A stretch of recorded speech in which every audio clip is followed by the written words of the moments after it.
അങ്ങനെ ഞെട്ടിക്കുന്ന തെളിവുകൾ പുറത്തുവിടാനൊരുങ്ങി രാഹുൽ മാങ്കൂട്ടം. അപ്പോൾ അതിലേക്ക് വരാനും രാഹുൽ മാങ്കൂട്ടം കോൺഗ്രസ് പ്രസ്ഥാനത്തിലേക്ക് തിരിച്ചു വരണമെന്ന് എത്ര ആളുകൾ ആഗ്രഹിക്കുന്നുണ്ട്? അങ്ങനെ ആഗ്രഹിക്കുന്നുള്ളവരുണ്ടെങ്കിൽ ഉറപ്പായിട്ടൊന്ന് വീഡിയോ ലൈക്ക് ചെയ്യണം. എത്ര ആളുകൾ ആഗ്രഹിക്കുന്നുണ്ടെന്ന് അറിയാനാണ്. ലൈക്കിലൂടെ തന്നെ അത് അറിയാവുന്നതാണ്. അപ്പം ഒന്ന് ലൈക്ക് ചെയ്തേക്കണേ. അതുപോലെ നിങ്ങളുടെ അഭിപ്രായം കൂടെ ഒന്ന് കമൻറ്റ് ചെയ്ത് ചാനൽ ആദ്യമായിട്ട് കാണുന്നവരെങ്കിൽ ഉറപ്പായിട്ട് ചാനലും കൂടെ ഒന്ന് സബ്സ്ക്രൈബ് ചെയ്ത് ഫോളോ ചെയ്ത് വെക്കണം. രാഹുലിനെ സപ്പോർട്ട് ചെയ്യുന്ന ആളുകളെല്ലാം ചാനൽ കൂടെ സബ്സ്ക്രൈബ് ചെയ്തേരെ. അപ്പം ഇന്ന് രാഹുൽ മാങ്കൂട്ടം ഒരു ഫേസ്ബുക്ക് പോസ്റ്റ് ഇട്ടിട്ടുണ്ടായിരുന്നു. അതിനകത്ത് തെളിവുകൾ പുറത്തു വിടാമെന്നാണ് പറഞ്ഞേക്കുന്നത്. അപ്പോൾ അത് പറയാനുള്ള കാര്യം എന്ന് വെച്ച് കഴിഞ്ഞാൽ ഇന്ന് നിയാസ് മലബാറിക്കും അതുപോലെ ഫെനി നയനാനുമെതിരെ അതിജീവിതകളെല്ലാം കൂടെ ഒരുമിച്ച് വന്നൊരു പരാതി കൊടുത്തിട്ടുണ്ട്, സൈബർ അറ്റാക്ക് ചെയ്യുന്നതെന്ന് പറഞ്ഞിട്ട്. അപ്പോൾ അതുമായിട്ട് ബന്ധപ്പെട്ട് രാഹുൽ ഫേസ്ബുക്കിനകത്തൊരു പോസ്റ്റ് പങ്കുവച്ചിട്ടുണ്ട്. അപ്പോൾ അത് ഞാനിവിടെ കൊടുക്കാം. അപ്പം ഞെട്ടിക്കുന്ന കുറച്ച് തെളിവുകൾ പുറത്തുവിടാൻ പോകുന്നു എന്നാണ് രാഹുൽ മാങ്കൂട്ടം പറഞ്ഞേക്കുന്നത്. അപ്പം ഒരു പോസ്റ്റും കൂടെ പങ്കുവച്ചിട്ടാണ് രാഹുൽ ആ പോസ്റ്റ് എഴുതിയിരിക്കുന്നത്. അതിനകത്ത് എഴുതിയിട്ടുള്ളത് ഒരു ഫോട്ടോയും കൂടെ പങ്കുവച്ചിട്ടാണ് ആ പോസ്റ്റ് എഴുതിയിരിക്കുന്നത്. ആ ഫോട്ടോ എന്ന് വെച്ച് കഴിഞ്ഞാൽ സൈബർ അധിക്ഷേപം, പോലീസിൽ പരാതി നൽകി രാഹുൽ മാങ്കൂട്ടത്തിൽ പ്രതിയായ ബലാത്സംഗ കേസിലെ അതിജീവിതമാണ്. പരാതി ഫെനി നയനാനും നിയാസ് മലബാറിക്കുമെതിരെ. അപ്പം ഈ ഒരു ഇന്നത്തെ വാർത്ത കണ്ടു കഴിഞ്ഞാൽ ശ്രദ്ധിച്ചു കഴിഞ്ഞാലും മനസ്സിലാവും എല്ലാത്തിനകത്ത് രാഹുൽ മാങ്കൂട്ടത്തിൻ്റെ ഫോട്ടോയാണ്. പുള്ളി ഇതിനകത്ത് ഇല്ല, എന്നാൽ തന്നെയും പുള്ളിയുടെ ഫോട്ടോയും ഉൾപ്പെടുത്തിയിട്ടാണ് ഇങ്ങനെയുള്ള വാർത്തകൾ വരുന്നത്. അപ്പോൾ അതിനെതിരെ പ്രതികരിച്ചാണ് പുള്ളി വരുന്നത്.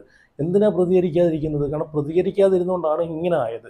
അതുകൊണ്ട് ഒന്നും നോക്കാനില്ല എന്ന മട്ടിലാണ് രാഹുൽ മാങ്കൂട്ടം ഇപ്പം ഓരോ കാര്യങ്ങൾക്കും പ്രതികരിക്കുന്നത്. കാരണം അങ്ങനെ തന്നെ വേണം. പ്രതികരിക്കാതെ മിണ്ടാതിരിക്കുന്നതാണ് ഏറ്റവും വലിയ കുഴപ്പം. കോടതി വരെ പറഞ്ഞിട്ടുള്ള കേസാണ്. കോടതി വരെ എന്താണ് പറഞ്ഞിട്ടുള്ളത്? പരസ്പര സമ്മതത്തോടു കൂടി ഉള്ള അതെങ്ങനെ കുറ്റകരമാകും എന്നാണ് കോടതി ചോദിക്കുന്നത്. പിന്നെ എന്താണ് കുഴപ്പം? പിന്നെ ആർക്കാണ് കുഴപ്പം? പിന്നെ എന്തിനാണ് ഇതിങ്ങനെ ഈ ഒരു കേസുമായിട്ട് ഇങ്ങനെ പുള്ളി ഇങ്ങനെ പിന്തുടർന്നുകൊണ്ടേയിരിക്കുന്നത്? അതൊരു ക്രൂരത തന്നെയാണ് അല്ലേ? കോടതി വരെ ജാമ്യം കൊടുത്തു, കോടതി വരെ കുറ്റമല്ല എന്ന് പറഞ്ഞിട്ടും പിന്നെയും പുള്ളിയെല്ലാം വേട്ടയാടിക്കൊണ്ടിരിക്കുന്നത് അത് ശരിയല്ല. പുള്ളിയുടെ രാഷ്ട്രീയവും പുള്ളിയുടെ ലൈഫും എല്ലാം നശിപ്പിച്ചിട്ടും മതിയാവുന്നില്ല അല്ലേ? അപ്പം രാഹുൽ പങ്കുവച്ച്, അതുകൊണ്ടാണ് രാഹുൽ ഇപ്പം ഒന്നും നോക്കാനില്ലാത്ത മട്ടിൽ പ്രതികരിച്ചുകൊണ്ടേയിരിക്കുന്നത്. രാഹുൽ പങ്കുവച്ച പോസ്റ്റ് ഞാൻ വായിക്കാം. സാധാരണ അല്പം കൂടി ക്രൗര്യഭാവത്തിലുള്ള ഫോട്ടോകളാണല്ലോ എൻ്റെ കൊടുക്കാറ്. ഇതിപ്പോൾ എന്ത് പറ്റി? ഇത് മാധ്യമങ്ങളോടാണ് ചോദിക്കുന്നത്. പിന്നെ അടിയന്തര നിർദ്ദേശം കൊടുക്കുന്ന DGPയോട് ഞാൻ കൊടുത്ത പരാതികൾ കൂടി വായിച്ചെങ്കിലും നോക്കാൻ പറയണം. നിഷ്പക്ഷനാണ് എന്ന് തെറ്റിദ്ധാരണ എങ്കിലും ഉണ്ടാകട്ടെ. അല്ലെങ്കിൽ ഇപ്പോൾ പിൻസീറ്റ് ഡ്രൈവ് നടത്തുന്ന ശശിയെ IPS ഫോണെറ്റി കൊടുത്ത് DGP ആക്കിയേക്ക്. ഞാൻ ഇതുവരെ എന്തെങ്കിലും സൈബർ ആക്രമണം നടത്തുകയോ എനിക്കെതിരെ അങ്ങനെ ഒരു പരാതി ഉണ്ടോ ചോദ്യചിഹ്നമാണ്. എന്നിട്ടും എൻ്റെ ചിത്രം എന്തിനാണ് കൊടുത്തേക്കുന്നത്? അതും ഒരു ചോദ്യചിഹ്നമാണ്. ചോദ്യചിഹ്നം ഇട്ടിട്ടുണ്ട്.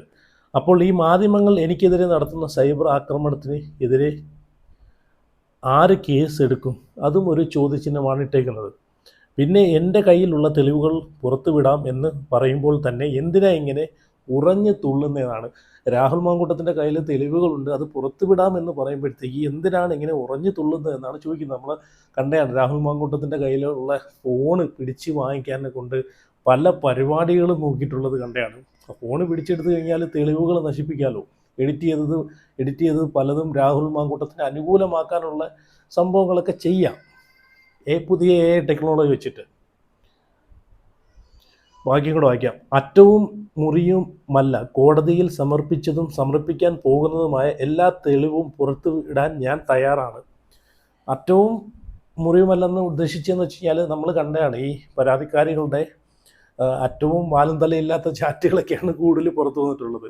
അപ്പോൾ അതുകൊണ്ട് അറ്റവും തലയും ഇല്ലാത്ത വാലും തലയും ഇല്ലാത്ത തെളിവുകളല്ല ഞാൻ പുറത്തു വിടുന്നത്, ഫുള്ളായിട്ടുള്ള തെളിവുകളാണ് ഞാൻ പുറത്തു വിടാൻ പോകുന്നത് എന്നാണ് രാഹുൽ ഇവിടെ പറയുന്നത്.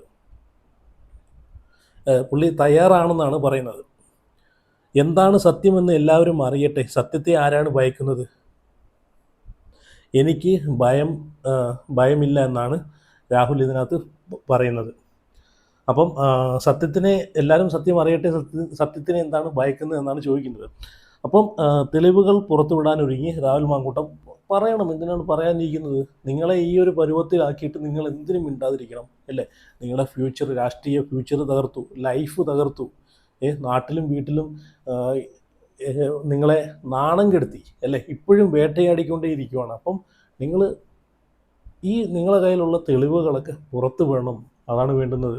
പിന്നെ എനിക്ക് തോന്നുന്നു കോടതിയുടെ എന്തോ ഒരു ഇതുള്ളതുകൊണ്ടായിരിക്കാം ഇപ്പം പുള്ളി മിണ്ടാതിരിക്കുന്നത്. കേസും കാര്യങ്ങളൊക്കെ ഉണ്ടല്ലോ, അതുകൊണ്ടായിരിക്കും ഇപ്പോൾ മിണ്ടാതിരിക്കുന്നത്. അതിനൊക്കെ ശേഷം എന്തായാലും പുള്ളി ഇതൊക്കെ ജനങ്ങളുടെ മുമ്പിൽ തുറന്ന് കാട്ടുമെന്നാണ് തോന്നുന്നത്. പിന്നെ ഈ പാലക്കാട് മത്സരിക്കാൻ സീറ്റ് നൽകിയില്ലെങ്കിലും ഒറ്റയ്ക്ക് മത്സരിക്കണം, അതാണ്. കാരണം നല്ലൊരു ഫ്യൂച്ചറുള്ള വ്യക്തിയാണ്. അപ്പം സ്വയം പ്രസ്ഥാനമാണ് വലുത് എന്ന് പറഞ്ഞിട്ട് സ്വയം ഒരു രാഷ്ട്രീയ ഭാവി നശിപ്പിച്ച് കളയുന്നതിനേക്കാൾ നല്ലത് സ്വതന്ത്രമായിട്ട് നിന്ന് മത്സരിച്ച് കഴിഞ്ഞാലും ഭൂരിപക്ഷത്തോടുകൂടി ജയിക്കാവുന്നേ ഉള്ളൂ, അല്ലേ? ഇനി ഫെനി നൈനാൻ്റെ ഒരു പോസ്റ്റ് കൂടെ ഞാനിവിടെ വയ്ക്കാം. കാരണം നിയാസ് മലബാറി നിരന്തരം ഷഹനാസിനെതിരെ ഇങ്ങനെ പോസ്റ്റും കാര്യങ്ങളൊക്കെ ഇട്ടുകൊണ്ടിരുന്നൊരു വ്യക്തിയാണ്. അപ്പോൾ നിയാസ് മലബാറിയുടെ അക്കൗണ്ട് കഴിഞ്ഞ ദിവസം ഫേസ്ബുക്ക് അക്കൗണ്ട് ഗവൺമെൻറ് നീക്കം ചെയ്തു എന്ന് പറഞ്ഞിട്ടുള്ളൊരു പോസ്റ്റ് ഞാൻ കണ്ടായിരുന്നു. അപ്പം ഫെനി നൈനാൻ അതിനെ പറ്റിയിട്ടൊരു പോസ്റ്റ് ചെയ്തിട്ടുണ്ടായിരുന്നു, ഫേസ്ബുക്കിനകത്ത് പോസ്റ്റ് ഇട്ടിട്ടുണ്ടായിരുന്നു. അപ്പോൾ ഫെനി നൈനാൻ ഇട്ടേക്കുന്നത് എന്താണെന്ന് വെച്ച് കഴിഞ്ഞാൽ, കയ്യിൽ ഒരു സർക്കാരുണ്ട് എന്ന് കരുതി എന്ത് തോന്നിവാസവും ചെയ്യാമെന്നാണ് ഇവിടുത്തെ വിചാരം. തോന്നിവാസങ്ങളും നിയമവിരുദ്ധതയും ചെയ്യാനുള്ള ആ സർക്കാർ ലൈസൻസിൻ്റെ കാലാവധി ഇപ്പോൾ തീരും, പിന്നെയും ഈ ലോകം ഇങ്ങനെ തന്നെ കാണും. ഇപ്പം 2 ദിവസം മുമ്പ് വി ഡി സതീശൻ്റെ ഒരു ഇൻ്റർവ്യൂ മനോരമയിൽ നിന്ന് നീക്കം ചെയ്തെല്ലാം നമ്മൾ കണ്ടതാണ്, അല്ലേ? ആരെയാണ് ഭയക്കുന്നത്? എന്തിനാണ് ഭയക്കുന്നത്? സത്യങ്ങൾ വിളിച്ചു പറയുന്ന സർക്കാരിൻ്റെ സ്ഥിരം വിമർശകനായ നിയാസ് മലബാറി എന്ന കോൺഗ്രസ് പ്രവർത്തകൻ്റെ അക്കൗണ്ടും പ്രതിപക്ഷ നേതാവിൻ്റെ ഇൻ്റർവ്യൂ നീക്കം ചെയ്തതുപോലെ ചെയ്ത്. ഇപ്പം ഫെനി പറയുന്നത് എന്താണെന്ന് വെച്ച് കഴിഞ്ഞാൽ, വി ഡി സതീശൻ്റെ ഇൻ്റർവ്യൂ നീക്കം ചെയ്തതുപോലെ സത്യങ്ങൾ വിളിച്ചു പറയുന്ന കോൺഗ്രസ് പ്രവർത്തകനായിട്ടുള്ള നിയാസ് മലബാറിയുടെ അക്കൗണ്ടും നീക്കം ചെയ്തു എന്നാണ് പറയുന്നത്. ഒരു അക്കൗണ്ട് പോയാൽ അടുത്തത്, അല്ലാണ്ട് വാ മൂടി വെറുപ്പിക്കാൻ ഒരു അക്കൗണ്ട് പോയാൽ അടുത്തത്, അല്ലാണ്ട് വാ മൂടി വെപ്പിക്കാൻ കഴിയില്ല. സത്യങ്ങൾ പറഞ്ഞുകൊണ്ടേയിരിക്കും. ഒരു അക്കൗണ്ട് പോയാൽ മറ്റൊരു അക്കൗണ്ട് തുടങ്ങി സത്യങ്ങൾ ഇങ്ങനെ പറഞ്ഞുകൊണ്ടേയിരിക്കുമെന്നാണ് ഫെനി പറയുന്നത്. നമ്മുടെ കരുത്ത് കാണിക്കണം, എല്ലാവരും ഈ പേജ് ഫോളോ ചെയ്യണം എന്ന് പറഞ്ഞിട്ട് നിയാസ് മലബാറിയുടെ പുതിയ അക്കൗണ്ട് ഇവിടെ കൊടുത്തിട്ടുണ്ട്.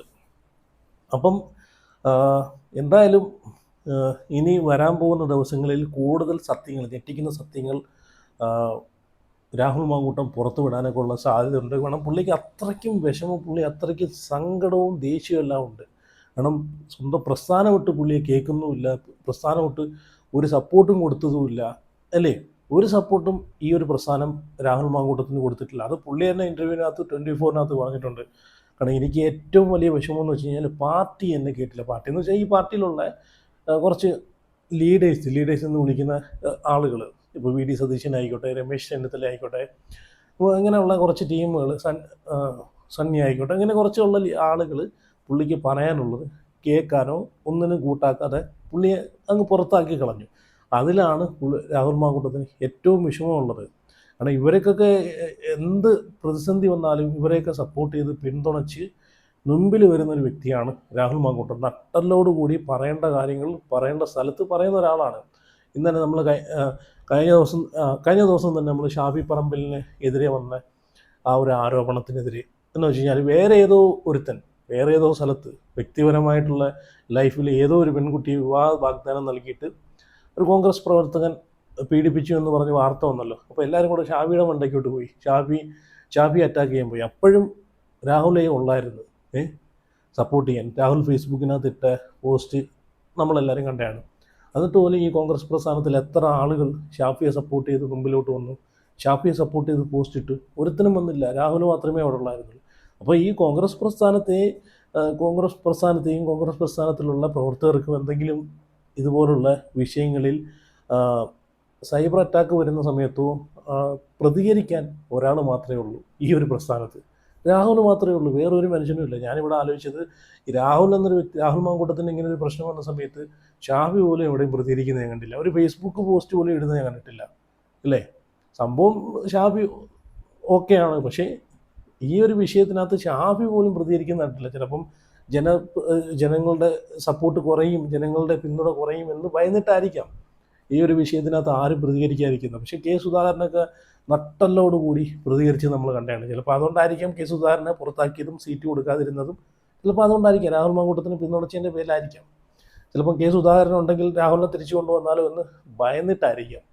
അപ്പോൾ എന്തായാലും നിങ്ങളുടെ അഭിപ്രായങ്ങളൊക്കെ ഉറപ്പായിട്ട് കമൻറ്റ് ചെയ്ത് രാഹുലിൻ്റെ തിരിച്ചുവരവ് ആഗ്രഹിക്കുന്ന ആളുകളല്ല, കോൺഗ്രസ് പ്രസ്ഥാനത്തേക്ക് തിരിച്ചു വരണം എന്ന് ആഗ്രഹിക്കുന്ന ആളുകളൊക്കെ ഒന്ന് ലൈക്ക് ചെയ്തേരെ. അതുപോലെ ചാനൽ കൂടെ ആദ്യമായിട്ട് കാണുന്നവരുണ്ടെങ്കിൽ ഉറപ്പായിട്ട് ചാനൽ കൂടെ സബ്സ്ക്രൈബ് ചെയ്ത് ഫോളോ ചെയ്ത് വെച്ചേരാം. അപ്പോൾ അടുത്ത വീഡിയോ ആയിട്ട് മുന്നേറാം.